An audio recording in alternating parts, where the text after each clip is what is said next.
Durante un viaje familiar, me desperté en un pequeño bote en medio del embalse de Buendía. Solo estábamos mi hija de 11 años, Lucía, y yo. No había remos, ni llave para el motor, ni otros barcos a la vista. Mis padres y mi hermana simplemente habían desaparecido, como si los hubieran borrado del mapa. En la mochila encontré una sola hoja de papel, sujeta por una piedra. 2 palabras que golpearon como una sentencia. Tú lo elegiste. No grité. No lloré. Calculé lo que teníamos, seguí la posición del sol y hice lo único que hace un padre cuando sabe que nadie vendrá al rescate. Tomé una decisión. 9 horas después, mientras mi hija aún sentía el miedo en cada respiración, mis padres y mi hermana no llamaban a emergencias. Estaban llamando en pánico a sus abogados. Me llamo Ángel Moreno. He guardado esto durante mucho tiempo porque todavía me duele hablar de ello en voz alta. Pero si estáis aquí conmigo, no tendré que cargar con esto solo. Antes de contaros todo, por favor, escribid un hola en los comentarios o decime desde donde me estáis viendo. A veces, saber que alguien escucha es lo único que impide que la historia te devore por completo. Y si sentís ese nudo en la garganta, suscribíos. No por los números, sino porque este canal es el lugar donde digo la verdad que no pude decir en mi propia mesa. Gracias. Ahora, dejadme contároslo todo. Me desperté por un calor que parecía quemarme los párpados. El sol ya estaba alto, demasiado alto, y el aire estaba inquietantemente inmóvil. Tardé un segundo en comprender que no estaba en mi cama, ni en una habitación, ni en ningún lugar con paredes. Flotaba. Estaba en una barca de pesca de aluminio, a la deriva en medio del embalse. Mi hija, mi pequeña Lucía, estaba hecha un ovillo a mi lado bajo una manta fina. Seguía durmiendo con el chaleco salvavidas puesto. Tenía los labios secos y el puente de la nariz ya estaba rosado por el sol. Me incorporé demasiado rápido y se me nubló la vista, pero el instinto se impuso al pánico. Revisé la barca. 2 botellas de agua, una barrita energética, un pequeño botiquín, una mochila que no reconocí, un termo que olía vagamente a algo floral y demasiado dulce, y, bajo una piedra colocada intencionadamente, una hoja de papel. Levanté la piedra y la desdoblé. Tú lo elegiste. Sin firma, sin fecha, sin explicaciones. Pero en mi cabeza podía oír a Adela, mi hermana, diciéndolo con ese tono afilado como un cuchillo que siempre usaba cuando quería fingir que no era ella quien daba el golpe. Tú lo elegiste. No lloré. No grité. Mi cerebro pasó al modo supervivencia. Primero doblé la nota, alicé cada pliegue y la escondí en el forro secreto de la mochila. Una prueba. Había visto suficientes series policiales y leído suficientes documentos judiciales en mi antiguo trabajo para saberlo. Los detalles te salvan cuando nadie más lo hace. Revisé el motor. No arrancaba. No había llave. Tampoco había remos de repuesto. Los 2 soportes laterales estaban vacíos y las cuerdas que normalmente lo sujetaban habían sido desatadas con cuidado. No había bengalas, ni silbato, ni GPS de emergencia. Quien lo hizo tuvo tiempo. Sabía qué quitar. Revisé a Lucía. Su piel estaba caliente pero no quemada. Su pulso era lento pero constante. Volví a oler el termo. Tal vez manzanilla, pero demasiado densa. Había algo más. No bebí de él, pero tampoco lo tiré. Necesitaba recordarlo todo. Y entonces llegó el momento que no quería. La comprensión. Esto no había sido un error. No fue un descuido de alguien en el embarcadero. Fue deliberado. Miré al horizonte. El embalse se extendía ancho y silencioso. Sin sonidos, sin motores, sin cobertura. Intenté llamar con el móvil de todos modos. Zona muerta. Por supuesto. Los cañones y las rocas de esta zona matan la señal como trampas. Me eché hacia atrás, observando el sutil movimiento de la barca, atrapada por una corriente lenta y cruel. Nos alejábamos centímetro a centímetro del lugar donde nos habían abandonado. No fue pánico lo que me invadió entonces. Fue la sensación de finalidad. Alguien lo había planeado. Eligieron el lugar exacto, la hora del día y la forma de anular cualquier comunicación o control. Y me dejaron un mensaje. Un mensaje que me culpaba a mí. Lucía se movió y abrió los ojos. ¿Dónde estamos?, susurró. Estamos bien, le dije. Todo va a salir bien. Aún no lo sabía, pero sabía esto. Si yo me derrumbaba, ella también lo haría. Calculé la posición del sol. ¿Cuánto tiempo habíamos estado inconscientes, que tan lejos podíamos haber flotado? Establecí reglas silenciosas de supervivencia hora tras hora. Plan A. Esperar. Plan B. Nadar. Pero no diría ni una palabra del plan B hasta que fuera necesario. Recordé algo más. 9 horas. Me dije a mí mismo. Si no aparece nadie en 9 horas, significa que no planeaban volver nunca. Y cuando entren en pánico, no será porque teman que me haya hecho daño. Saldré de aquí y hablaré. Miré el agua vacía, abrasadora e infinita, y tomé la primera de muchas decisiones. No moriré aquí, y si sobrevivo, me aseguraré de que cada uno de ellos se arrepienta de lo que hizo. 3 días antes, estaba sentado a oscuras, inclinado sobre mi portátil, intentando descifrar una hoja de cálculo que no cuadraba. La única luz de la habitación venía de la nevera, que había abierto hacía horas y no había cerrado bien. Lucía se había quedado dormida en el sofá con su sudadera gigante. Un bol con cereales ya blandos estaba en la mesa junto a ella. Me llamo Ángel Moreno y tengo unos 30 años. Soy viudo y padre. Vivo en un piso en las afueras de Madrid, donde el asfalto quema 8 meses al año y el dinero nunca parece ser suficiente. Antes trabajaba como mediador en juzgados de paz para reclamaciones de pequeña cuantía. Ahora hago trabajos temporales y soy autónomo revisando documentos legales para mantenerme a flote. La vida se volvió silenciosa tras la muerte de Elena. Mi mujer. Un accidente en la M30. Sin avisar, un martes cualquiera que destruyó el mundo. Lucía cambió después de aquello. Reía menos, observaba más a la gente, hacía preguntas que yo no sabía responder. Por las noches se aferraba a peluches viejos que antes decía que eran de bebés. Maduró demasiado rápido, como les pasa a los niños cuando el duelo reemplaza a la inocencia. Hace unas semanas, heredé una parcela de terreno de una tía lejana en la zona de Castilla-La Mancha. No le di mucha importancia. Solo tierra seca y polvo. Pensé en venderla barata y seguir adelante. Entonces llamó Adela. Mi hermana no me preguntaba cómo estaba desde hacía meses. De repente empezó a escribirme, a llamarme, hablando de fideicomisos familiares, optimización fiscal y protección de activos. Solo necesitamos incluir tu parcela en el patrimonio familiar, dijo. Le pregunté. ¿Por qué tanta prisa? Ella sonrió a través del teléfono. Es más fácil para todos. No me lo tragué.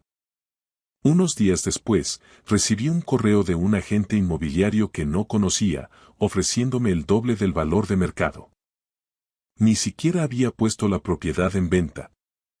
Ese mismo día, Adela mencionó de pasada que la zona esperaba un gran proyecto logístico. Centros de datos, polígonos industriales. Ella lo sabía, todos lo sabían.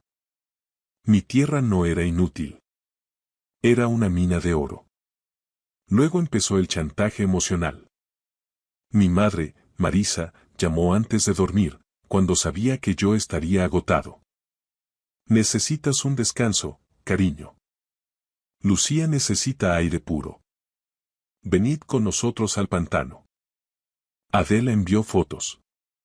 Un chalet de alquiler precioso, un embarcadero privado, aguas tranquilas. No hay cobertura allí. Perfecto para desconectar, dijo. Lucía vio las fotos y me suplicó ir. Dijo que extrañaba la sensación de una casa llena, con sus primos y sus abuelos. Acepté por ella. Esa misma noche, Adela envió los documentos del fideicomiso, ya rellenados. La línea para la firma me esperaba. Sin presiones, escribió. Pero si firmas antes del viaje, todo será más sencillo. Le respondí con un mensaje. No firmaré nada hasta que sepa exactamente por qué esa tierra es importante. Nadie contestó, y entonces lo vi. Un correo reenviado que dejaron abierto en el iPad familiar cuando fuimos a cenar, enviado al abogado de la familia. El asunto. Evaluación de custodia y capacidad, progenitor en duelo. No solo querían la tierra. Se estaban preparando para retratarme como alguien inestable, no apto. Y aún así fui a ese viaje, porque Lucía merecía una alegría, porque necesitaba saber qué planeaban y porque, en el fondo, pensé que tal vez, solo tal vez, me equivocaba. Pero no me equivocaba. El camino hacia el embalse fue largo y silencioso, con ese tipo de silencio que se te queda pegado a los dientes. Lucía iba en el asiento del copiloto, contando matrículas y riéndose con un podcast que se había descargado. Yo no quitaba los ojos del horizonte. Tenía la mandíbula apretada, una tensión me recorría los hombros y no había respiración capaz de aliviarla. El mensaje de Adela llegó justo cuando pasábamos por la señal de bienvenidos a Sacedón. No te preocupes hoy por los papeles. Vamos a relajarnos y a disfrutar de la casa. Mañana hablamos. Las palabras eran dulces, demasiado dulces, como algo ya ensayado. Paré en una gasolinera a las afueras del pueblo.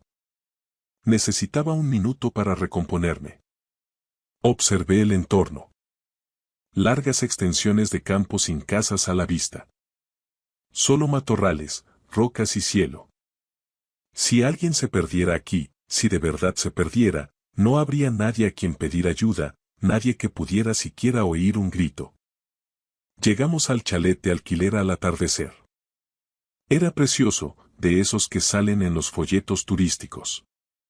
Una iluminación perfecta, cojines decorativos a juego, música suave de fondo. Pero algo en aquel lugar me ponía la piel de gallina. Todo estaba demasiado limpio, demasiado preparado. Adela nos recibió en la puerta, impecable y radiante. Su sonrisa parecía pegada con pegamento. Su marido, Borja, era todo apretones de manos firmes y contacto visual forzado. Mis padres, Manuel y Marisa, deambulaban al fondo con una calma que daba miedo. Solo Jimena, la hija de Adela, parecía medio real, acurrucada en el sofá, pegada al móvil y deseando claramente estar en cualquier otro sitio. Adela nos llevó por el pasillo hasta nuestra habitación, apartada de las demás y escondida cerca del garaje. Olía débilmente a aceite y a cosas olvidadas. Aquí tendréis más intimidad, dijo. Asentí, tomando notas mentales, sin presionar. Todavía no. La cena fue puro teatro. Todos interpretaban sus papeles. Manuel hablaba con entusiasmo sobre el legado familiar y la protección de lo nuestro. No podemos dejar que unos extraños se aprovechen de nosotros, dijo mientras cortaba el pollo asado. Esa tierra debe estar en el fideicomiso, donde esté a salvo. Marisa intervino con una suavidad ensayada. Has hecho demasiado tú solo, Ángel. Déjanos cuidarte por una vez. Adela se inclinó hacia adelante con una especie de determinación amable. Es sencillo. Firmas y todo se calma. Si no firmas. Bueno, es tu elección aislarte de todos nosotros. Su voz seguía resonando incluso después de terminar la cena. Esa frase, la elección de aislarte, se sentía como un arma cargada puesta suavemente sobre la mesa. A la mañana siguiente, empecé a notar cosas, detalles mínimos. Marisa le frotaba los hombros a Manuel con alcohol de romero en la cocina, como si fuera una preparación ceremonial. Adela alineaba las tazas de café, lo colocaba todo como si se estuviera documentando. La taza que me entregó a mí estaba más caliente que las demás. Probé un sorbo. Tenía un sabor dulce que no encajaba con la crema normal que solía usar. No dije nada, simplemente mantuve el sabor en la boca, como una prueba. Día de barca, anunció Adela. Repartía sombreros de paja como si fueran recuerdos de una fiesta. Cogeremos 3 barcas, dijo, entregando las llaves. Ángel, vosotros llevaréis la pequeña, para tener más tiempo de conexión padre e hija. Borja hizo una mueca burlona. Sin móviles, sin distracciones. Tiempo en familia a la antigua usanza. Sonreí y asentí. Por dentro, sentía que las paredes se cerraban. En el embarcadero, la división fue demasiado limpia para ser casualidad. Adela, Borja y Jimena en una barca, mis padres en otra, mi hija y yo solos en la más pequeña. Adela me tendió el termo. Manzanilla y lavanda, dijo. Para los nervios. Pensé que te vendría bien algo relajante. Vacilé. El olor era demasiado intenso, demasiado empalagoso. Pero Lucía me miró con esperanza. No podía dejar que ella sintiera mi paranoia. Vertí un poco en la tapa y dejé que ella diera un sorbo. Solo lo justo para calmarle el estómago, me dije. Zarpamos. El embalse brillaba bajo el sol de finales de la mañana. Lucía estaba sentada a mi lado, sonriendo, con la cabeza inclinada hacia el viento. Me permití creer que solo era un día normal. Pero entonces Lucía bostezó una vez, luego otra. Se tumbó sin decir palabra. Al intentar acercarme a ella, me di cuenta de que mis propios brazos pesaban más de lo que debían. Un sabor metálico floreció bruscamente en mi garganta. Mi visión se estrechó. Escuché risas a través del agua. Luego, el zumbido lejano del motor de una lancha desvaneciéndose, alejándose. Intenté levantarme, alcanzar nuestra bolsa. Mis manos resbalaron. Mi cuerpo se dobló. Lo último que vi antes de que la oscuridad me devorara fue la silueta de Lucía, pequeña e inmóvil a mi lado, y agua por todas partes. Cuando recuperé el sentido, la luz era brutal, mi boca estaba seca y sentía la cabeza llena de algodón y electricidad estática. Pero mi primer instinto no fue el pánico, fue el cálculo. Lucía estaba a mi lado, hecha un ovillo, aún respiraba. Tenía la cara enrojecida y los labios secos. La cubrí con mi brazo mientras me incorporaba y lo revisaba todo. Agua, sol. Ni una sola barca a la vista, ni casas, ni tierra lo suficientemente cerca como para llegar con un grito. Revisé los suministros.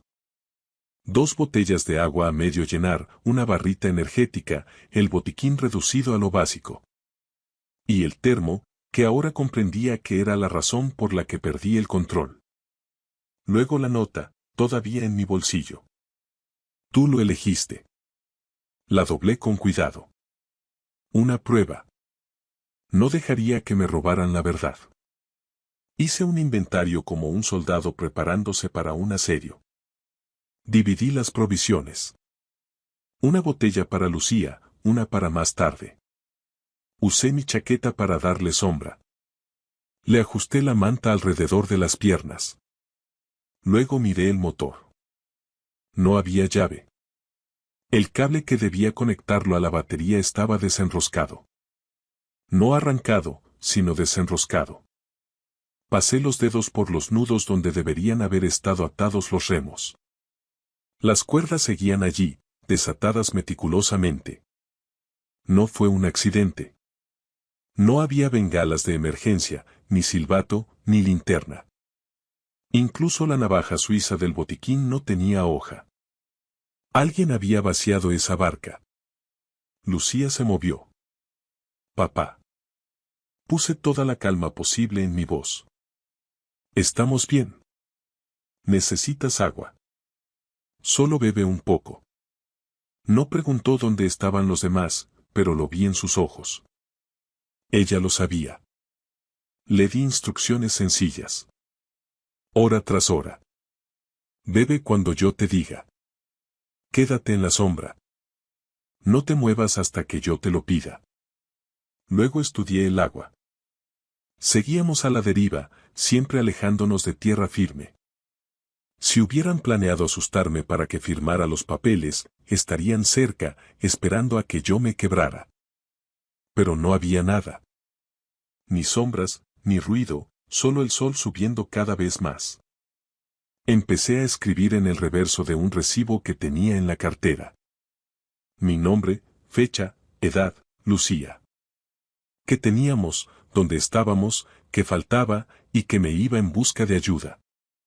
Lo aseguré bajo una botella dentro de la barca. Algo para que alguien lo encontrara si yo no lo lograba. Luego le di a Lucía sus instrucciones. Tranquila y despacio. Quédate agachada. No te levantes. No metas las manos en el agua. Saluda solo si ves una barca. Nunca grites hasta que veas a alguien cerca. Ella asintió. No lloró, solo me miró como si estuviera memorizando mi cara. La atraje hacia mí. Voy a buscar ayuda, le dije, y volveré.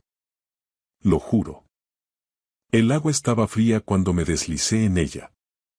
No fue un choque, sino algo hostil. Me robó el aliento y me oprimió el pecho. Empecé a nadar, no con fuerza, sino con ritmo. El sol se movía sobre mí y la barca se hacía más pequeña a mis espaldas. No miré atrás más de una vez. Una segunda mirada podría haber roto algo dentro de mí.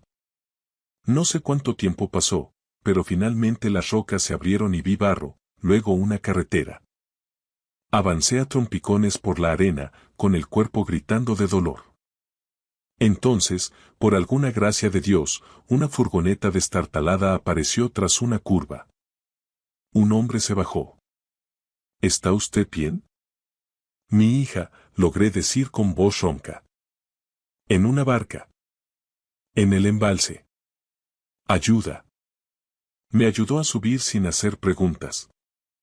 Se llamaba Paco. Llamó a rescate por la radio y me llevó al club náutico. Durante todo el camino, mis pensamientos no estaban en el dolor, ni en la quemadura del sol, ni en lo que vendría después. Estaban en una sola cosa. Ahora que he sobrevivido, ¿qué demonios van a hacer ellos para ocultar esto? Paco me ayudó a bajar de la furgoneta. Mis piernas temblaban como si todavía estuviera luchando contra la corriente del embalse. En el club náutico, el aire olía a gasoil y a fritura de chiringuito, un contraste brutal con el silencio mortal de hace una hora. Llamada a la Guardia Civil.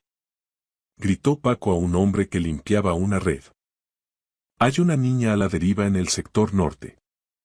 En menos de 20 minutos, una lancha de salvamento salía a toda velocidad. Yo iba a bordo, envuelto en una manta térmica plateada que crujía con cada uno de mis escalofríos. No sentía el frío, sentía la rabia. Una rabia fría, sólida y lúcida. Cuando divisamos la barca de aluminio, el corazón me dio un vuelco. Estaba más lejos de lo que pensaba. Lucía seguía allí, pequeña, cumpliendo mis instrucciones al pie de la letra. No se había movido. Cuando nos vio, no gritó. Solo se puso de pie lentamente y levantó una mano. Al subirla a la lancha de rescate, se aferró a mi cuello con una fuerza que me cortó la respiración. Sabía que vendrías, papá, susurró contra mi pecho. Esa noche, en el Centro de Salud de Guadalajara, mientras los médicos revisaban nuestra deshidratación, sonó mi teléfono. No era la policía. Era Adela. ¿Ángel? Su voz sonaba aguda, casi histérica. ¿Dónde estáis? Hemos vuelto al punto de encuentro y la barca no estaba. Casi llamamos a emergencias. Estamos todos en casa, muy preocupados. No mientas, Adela, mi voz sonaba como si viniera de ultratumba. Estoy con la Guardia Civil. He entregado el termo y la nota. Hubo un silencio absoluto al otro lado de la línea. Un silencio que confirmaba cada una de mis sospechas. Luego, escuché el clic. Colgaron. No esperaron a que llegara la policía. Cuando las patrullas llegaron al chalet, mis padres, mi hermana y Borja ya se habían ido. Habían huido como ratas, dejando atrás platos sin lavar y una maleta olvidada. Pero cometieron un error. En su prisa, dejaron el iPad de mi padre conectado a la red local. Los registros de búsqueda eran una hoja de ruta hacia el crimen. Dosis de sedantes para adultos, efecto de la corriente en el embalse de Buendía, declaración de fallecimiento por desaparición en España. No solo querían la tierra. Querían que el accidente ocurriera de tal forma que yo desapareciera y ellos pudieran reclamar la custodia de Lucía y, por extensión, el control total de los bienes de mi difunta mujer y mi nueva parcela. El proceso legal fue un infierno de 2 años. En España, los casos de familia y herencias pueden ser lentos, pero la evidencia del intento de abandono era demasiado abrumadora.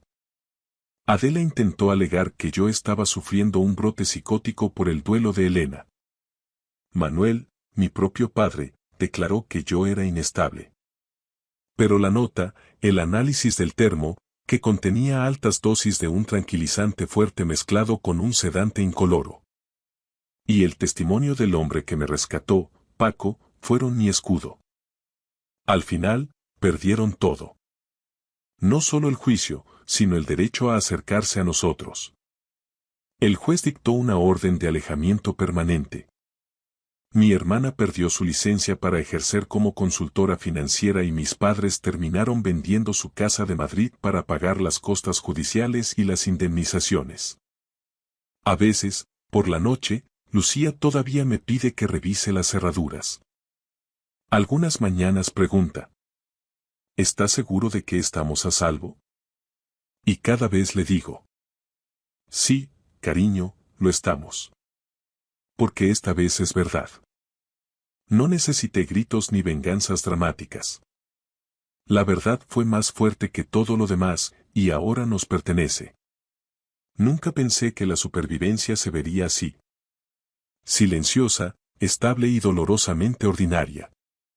No es una victoria grandiosa, es simplemente despertarnos en una casa que es nuestra, libres de miedo y de control. He contado esta historia porque el silencio nunca ha salvado a nadie.